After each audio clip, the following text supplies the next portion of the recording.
So when we look at the screen, we can be able to spot that for every time the market formed these tiny candles, the current trend changed. Okay, we can see that right here, when we form these tiny candles, the market reversed into a short-term uptrend. And then right here, we can see that when we form this tiny candle, the market turned into a downtrend. And then right here, we formed this long tiny candle, and then the market turned into an uptrend. And then you can see right here also after forming this candle that the trend changed. So this is all the power of dojis. And in this video, we are going to be discussing dojis.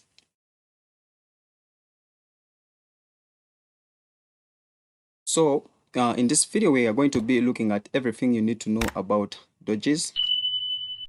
So in general, we have 5 types of dojis that that occur in the market currently.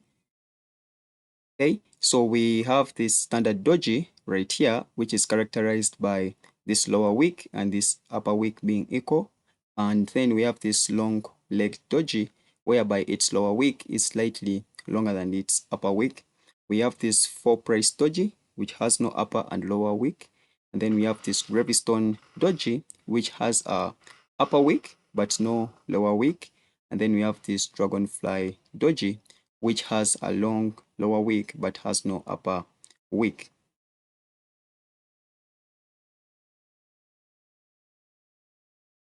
So in general, a doji is a candle which has almost zero or no body. Okay, as you can see, in general, candlestick would look like this. It has a body and then it has the wicks. But in dojis, we can see that we almost have no body. Almost have no body. Okay. So these candles, they suggest indecision or a balance between the buyers and sellers. Okay, so neither buyers nor sellers are in full control of the market at that time. Okay, so a doji that occurs in a strong trend implies that there is weakening of that dominant force. So for example, if we are having a clear uptrend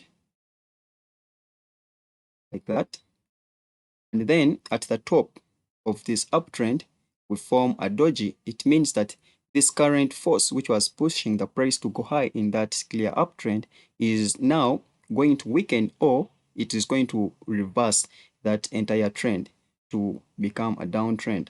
Okay, and then on the opposite side, if we are having a clear downtrend, and then we form a doji at the base of this downtrend, we expect the market to reverse and then form a new short-term uptrend or a clear uptrend for a long time because of this indication in weakening of the current trend. So a standard doji, it has long wicks in both directions. That's the upper wick and then the lower wick, and this implies that there is a balanced pressure between buyers and sellers.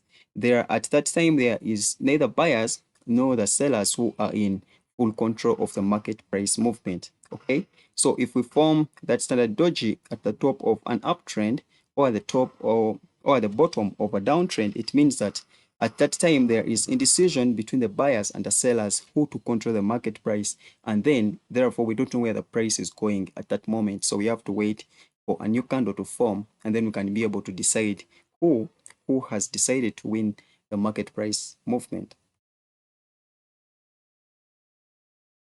So a long leg doji has a slightly longer wick, and this implies a stronger pressure from the buyers. Why?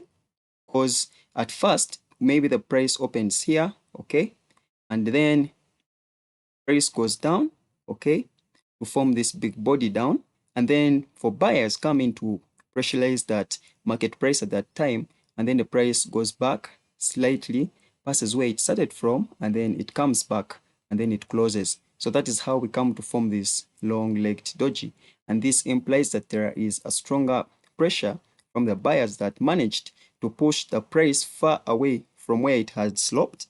It slopes, and then the buyers are able to push it back and then sellers come to push it slightly back down, and then we come to form this almost, which is nobody. Okay, and then there we say that the current force is being controlled by the buyers.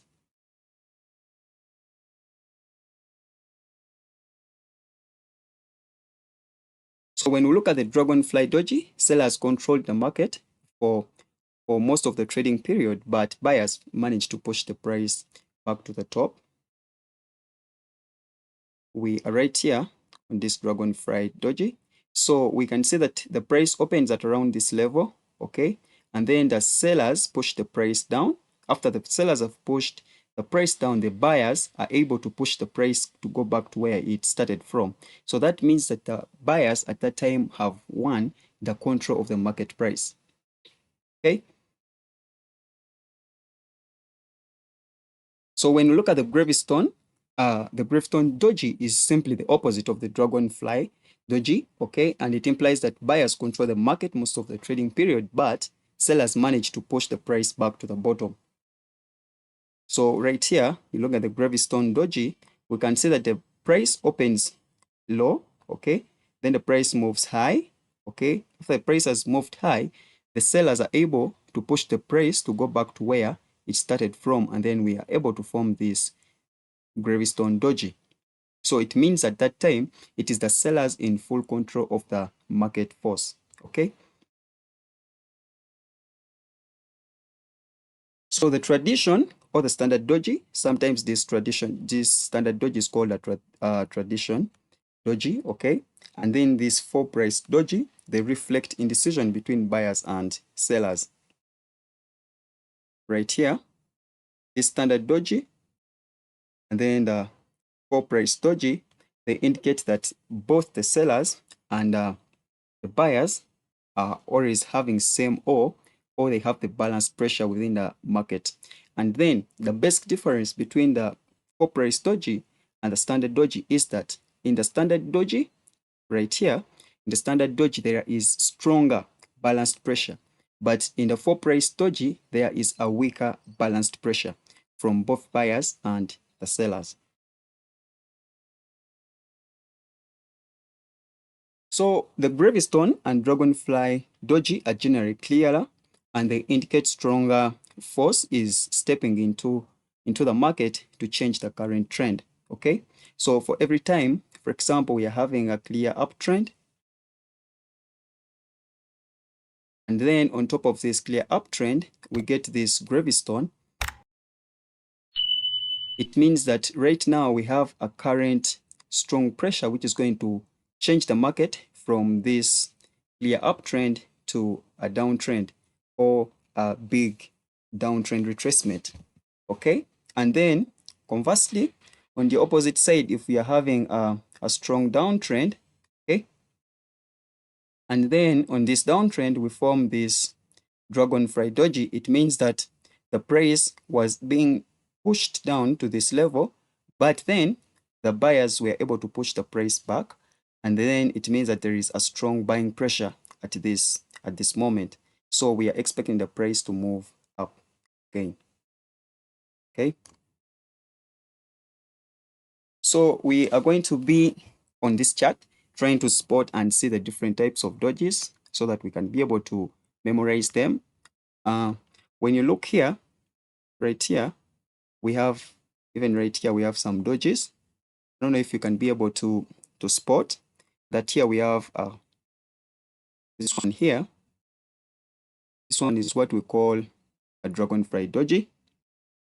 And this one is more of a hammer. It's not more of a doji because it has a big body. Okay, so do not mistaken it to be a doji because it has a big body. Okay, so we can see that here we have a standard doji. It has both the upper wick and lower wick being equal, and then the body is too tiny. Okay, so we can also see here that this looks like a doji, but this is not a doji. This one is called a hammer, and we shall be looking at it in later videos. And then we can see here that we have a doji, but its upper wick, okay, is longer than its lower wick. What does that come to imply? This implies that at this moment here, the price was pushed high or a higher level, but again, sellers were able to push the price to go back to where it came from.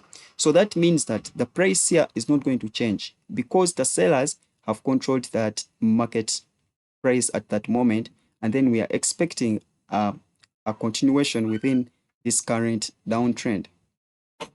Okay, so when we come here, we can see that we have some doji right here, but this doji is looking like a standard doji, so there was some imbalance, and then it means that here this looked like a standard doji, and it means that there was somehow some equal pressure between buyers and sellers. But when we look at these subsequent candles, we can see they have been clear bullish candles, which means that the price might keep going higher. But again, we have to wait for entry candles, which are clearer. Okay, so for example, this big bullish candle would be a good entry candle because we have confirmed that now the market has decided to go in the uptrend. Okay, so when we look here, we formed a standard doji, which implies there is no clear show of where the market is going. And why? We can see that on the next candle right here, it was a bullish candle, which means that the price is going high. But again, we are followed by this big bearish candle, which shows that the market is going to be in a different direction. First, we get a standard doji, which implies that there is no decision where the market is going. And then two, we get this bullish candle, which says, hey, we the buyers are stronger. But again, we are now following up with a big bearish candle. So at this time, we do not know where the market is going. And even when you see the subsequent trend, which was formed, was a very short-term trend, and then it converted into an uptrend, then a downtrend, then uptrend, stuff like that. Okay? So we are still looking at these dojis, and then in this chart, still we can spot that for every time we form the dojis, we can see that there was a reverse within the current trend. For example, here the price was coming from an uptrend, from a downtrend, forms dojis, and then we are able to go up again. So here we get a big retracement. We form this standard doji. Right here is followed by two clear bullish candles. This was an entry candle, and then you get a wave up. So we can see that at the top here, we have this doji right there, which is in the middle here. And it came followed up by these two dojis, and then these two bearish candles. And there we can get some confirmation for a big retracement. So right here, we have this doji, which showed that the trend in force at the time is weakening. And then that's why we get this big bullish candle, which was the entry candle to target the price to move to that level or to go right down to where it came from. So thank you so much for watching this video. Do not forget to subscribe to the channel in case you want to see more of these videos about candlestick patterns. See you in the next video. Bye bye. My name is Wisdom Jordan.